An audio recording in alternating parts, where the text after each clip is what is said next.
কেমন আছো বন্ধুরা? রূপা রানীর নতুন একটা ভিডিওতে তোমাদের সবাইকে স্বাগতম। আর সরস্বতী পুজোর একটা ছোট্ট গল্প বলবো তোমাদের। তো তোমরা কে কোথা থেকে ভিডিওটা দেখছো আর সবাই কেমন আছো আমাকে একটু জানিও। আমি ভালো আছি। আর তোমাদের সকলের সুস্থতা কামনা করে একটা নতুন ভিডিও শুরু করছি।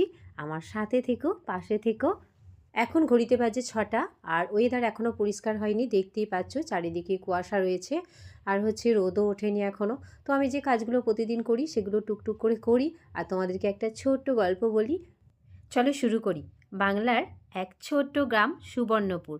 এখানে প্রতি বছরই সরস্বতী পুজো হয় খুব ধুমধাম করে। গ্রামের স্কুল, ক্লাব, এমনকি প্রতিটি বাড়িতেও দেবীকে আরাধনা করা হয়, পুজো করা হয়। কিন্তু এবছরের পুজোটা হলো একেবারেই অন্যরকম, কারণ এই পুজোতেই লুকিয়েছিল অনেক আবেগ, অনেক গল্প। তরুণ গ্রামের স্কুলের ছাত্র মাধ্যমিক পরীক্ষার প্রস্তুতি নিচ্ছে।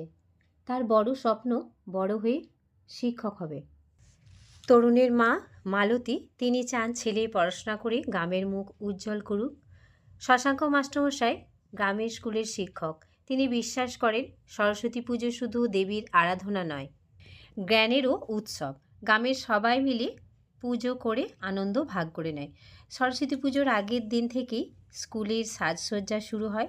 ছাত্রছাত্রীরা ফুল দিয়ে সাজায়, বই খাতা সাজিয়ে রাখে। তরুণ খুব মনোযোগ দিয়ে বই খাতা সাজিয়ে রাখলো। মূর্তির সামনেই বসে দেবী মাকে বলল তার মনের কামনা বাসনা সব কিছু। আর তরুণের মা মালতী, সেও সমস্ত পুজোর জোগাড় করতে লাগলো। আলপনে দেয়া বাসন কোসনের সমস্ত জিনিসপত্র একটা একটা করে সাজিয়ে গুছিয়ে রাখছে। পুজোর দিন অনেক মানুষের সমাগম ঘটে। সেখানে শুধু ছাত্রছাত্রীরাই নয়, গ্রামেরও ছোট বড় বয়স্ক সমস্ত মানুষ এসে ভিড় জমায় আর একসাথে পুজোর আনন্দে মেতে ওঠে সকলে। কেউ নিয়ে আসে ফলের ডালা, কেউ নিয়ে আসে ফুলের ডালা, ধূপ ধুনো বাতি, এই সব নিয়ে একটা সুন্দর পরিবেশ তৈরি হয়। দলে দলে ছেলেমেয়েরা আসে পুষ্পাঞ্জলি নেওয়ার জন্য। এমন সময় শশাঙ্ক মাস্টারমশাই বলল, সরস্বতী পুজো মানে শুধু দেবীর আরাধনা নয়, এটা মানে জ্ঞানের প্রতি শ্রদ্ধা আর শিক্ষার প্রতি ভালোবাসা। আমরা সবাই প্রতিজ্ঞা করি পড়াশোনা করব, শিখব আর গ্রামকে এগিয়ে নিয়ে যাব। তরুণও মনে মনে বলল, ভাবল বড় শিক্ষক হবে। শেষে পুজো সম্পন্ন হলো এবং পুজোর ভোগ বিতরণ শুরু হলো। সবাই মিলে খিচুড়ি, লাবড়া, পায়েস তৃপ্তি করে খেলো। এইভাবেই সরস্বতী পুজোর অনুষ্ঠান দিনের বেলার মতো সম্পন্ন হলো। এরপরে ছিল সন্ধ্যায় কিছু অনুষ্ঠান। পুজোর সন্ধ্যায় স্কুলের আঙিনায় আলো ঝলমল করছে। মঞ্চ সাজানো হয়েছে ফুল, আলপনা আর রঙিন কাপড় দিয়ে ঘেরা। গ্রামের মানুষ ছোট থেকে বড় সকলের ভিড় জমে ওঠে। হঠাৎই ঘোষণা হয়, তরুণ মঞ্চে আসছে। তরুণ ধীরে ধীরে মঞ্চে উঠল, তার হাতে ছোট্ট একটা খাতা। গ্রামের মানুষজন মঞ্চের চারিদিকে দাঁড়িয়ে আছে, তার মা, শিক্ষক মহাশয়, তার সকল বন্ধুরা। তরুণ শুরু করল, আজ সরস্বতী পুজো। আমরা দেবীকে প্রণাম করেছি, জ্ঞানের আলো কামনা করেছি। আমি ছোট্ট একজন ছাত্র, কিন্তু সে বলল স্বপ্ন অনেক বড়, পড়াশোনা করেই শিক্ষক হবে। শিক্ষক মানে শুধু বই পড়াশোনায় নয়, শিক্ষক মানে গ্রামের প্রতিটি শিশুর মনে আলো জ্বালানো। তরুণ চায় সবাই যেন স্কুলে যায়, স্বপ্ন দেখে। গ্রামের অনেক মানুষ মাঝপথে পড়াশোনা ছেড়ে দেয়, সেটা যেন আর না হয়। কেউ বলে সুযোগ নেই, কেউ বলে কাজ হবে না, কিন্তু তরুণ এমন শিক্ষক হবে যে প্রতিটি শিশুকে পড়াশোনার গুরুত্ব বোঝাবে। আরও বলল, শিক্ষা মানে শক্তি, শিক্ষা মানে স্বাধীনতা। পড়াশোনা করে গ্রামের উন্নয়নের কাজ করবে। তরুণ চায় গ্রামে বড় লাইব্রেরি হোক, সবাই যেন পড়তে পারে। স্কুলে কম্পিউটার আসুক, ছেলেমেয়েরা আধুনিক শিক্ষা পাক, সকলে সমানভাবে সুযোগ পাক, নিজেদের ভবিষ্যৎ গড়ে তুলুক।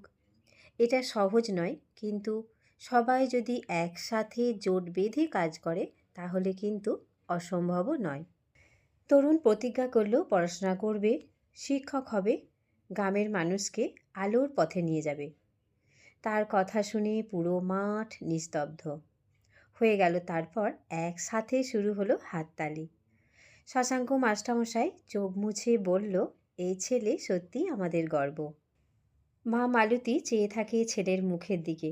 শেষে বলে, আমার ছেলে শুধু আমার নয়, পুরো গ্রামের সন্তান। গ্রামের সকল মানুষ বলে উঠল, তরুণের স্বপ্ন শুধু একার স্বপ্ন নয়, সকলের স্বপ্ন। তারা সবাই পাশে আছে, পাশে থাকবে। এরপর আরও অনুষ্ঠান হলো। গ্রামের এক নতুন অধ্যায় শুরু হলো। তো বন্ধুরা, এখন যাচ্ছি আমাদের বাড়ির পাশেই হাই স্কুল। সেই হাই স্কুলে সরস্বতী পুজো হয়।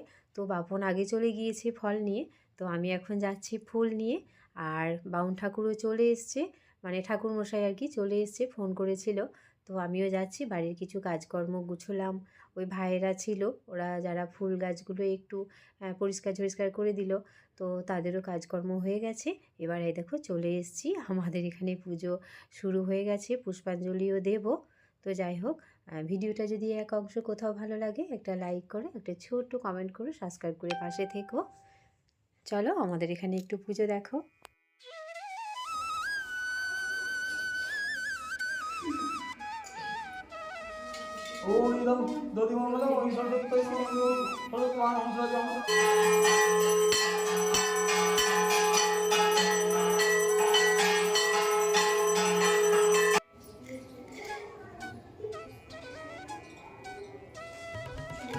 আছে ওই সন্ধ্যাতে